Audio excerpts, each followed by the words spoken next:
আসসালামু আলাইকুম।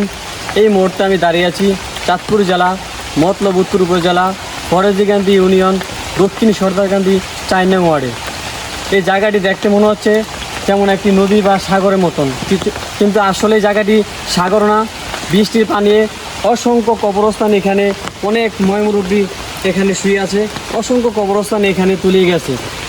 প্রতি বছর বৃষ্টি আসলে এই রাস্তাটি প্রায় হাঁটুর সমান পানি হয়ে যায়, জনগণের চলাফেরায় অনেক ভোগান্তি হয়।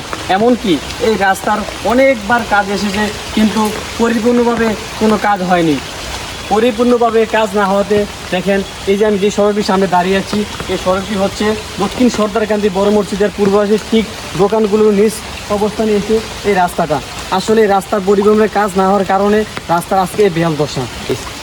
দেখেন এই মুহূর্তে আমি রাস্তার ঠিক মাঝ অবস্থানে দাঁড়িয়েছি। রাস্তার ভিতর প্রায় হাঁটু সমান পানি। বৃদ্ধ এবং শিশু বাচ্চাদের চলাফেরায় খুবই ঝুঁকিপূর্ণ। সরকারি ব্যবস্থায় খাল খননের কাজ সঠিকভাবে না হওয়াতে আজকে আমাদের গ্রামে এত বেহাল দশা মানুষের চলাফেরার জন্য। প্রায় বৃষ্টি হলেই হাঁটু সমান পানি চলে আসে। যদি সরকারিভাবে সঠিকভাবে কাজ হতো, খাল খননের কাজ হতো, তাহলে আজকে যে কোনো পরিস্থিতির মাঝে আমাদের এই নদীর পানি, এই বৃষ্টির পানিগুলো খালের মধ্যে চলে যেত। এই রাস্তা দিয়ে সকাল বিকাল অসংখ্য স্কুল কলেজের ছেলেমেয়েরা চলাফেরা করে।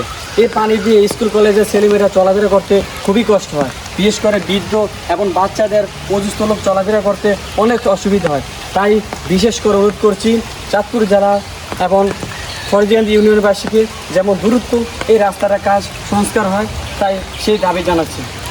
এই রাস্তাটিতে প্রতিদিন প্রায় অসংখ্য মানুষ চলাফেরা করে, এমনকি এই জায়গাটিতে না হলে 100 ফ্যামিলি বসবাস করে। তাদের দৈনন্দিন কাজের জন্য এই রাস্তা চলাফেরায় খুবই কষ্টকর। এমনকি এই রাস্তা চলাফেরা করতে গিয়ে অনেক দুর্ঘটনার শিকার হয়েছে।